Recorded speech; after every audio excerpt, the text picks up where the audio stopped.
இனி ஒரே டிக்கெட்டில் பஸ், ரயில், மெட்ரோவில் பயணம் செய்யலாம். நாளுக்கு நாள் வேலைவாய்ப்பு, மருத்துவம், கல்வி போன்ற தேவைகளுக்காக சென்னைக்கு வருவோர் எண்ணிக்கை கூடிக்கொண்டே போகிறது. இதனால் போக்குவரத்து நெரிசலும் அதிகமாக உள்ளது. அதுவும் பீக் அவர்ஸில் சொல்லவே தேவையில்லை. ஆமை வேகத்தில் வாகனங்கள் ஊர்ந்து செல்லும் போது எப்படா வீட்டுக்கு போய் சேர்வோம் என்று ஆகிவிடும்.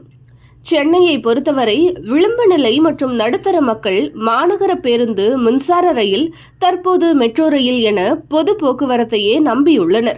நாளுக்கு நாள் ஏறும் விலைவாசியால் சென்னை நகருக்குள் வாடகை கொடுத்து மாளாது என்பதால் பெரும்பாலானோர் தாம்பரம், பெருங்குளத்தூர் போன்ற புறநகருக்கு குடிபெயர்ந்து விட்டனர்.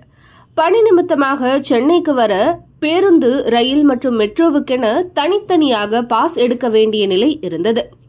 இந்நிலையில் QR கோடு மூலம் இம்மூன்று போக்குவரத்தையும் மேற்கொள்ளும் வகையில் சூப்பர் திட்டம் ஒன்றை தமிழக அரசு அறிமுகப்படுத்த உள்ளது. ஏற்கனவே மாநகர போக்குவரத்து கழகம் மார்ச் முதல் வாரத்தில் தானியங்கி பயணச்சீட்டு வழங்கும் முறையை அறிமுகப்படுத்த உள்ளது. இத்திட்டத்தால் கல்லூரி செல்லும் மாணவர்கள் உட்பட புறநகரிலிருந்து வேலைக்காக வந்து போகும் அனைவரும் பயனடைவார்கள். இதனால் அலைச்சலும் குறையும், நேரமும் விரயமாகாது. தமிழக அரசின் நல்ல திட்டங்களை வரவேற்போம்.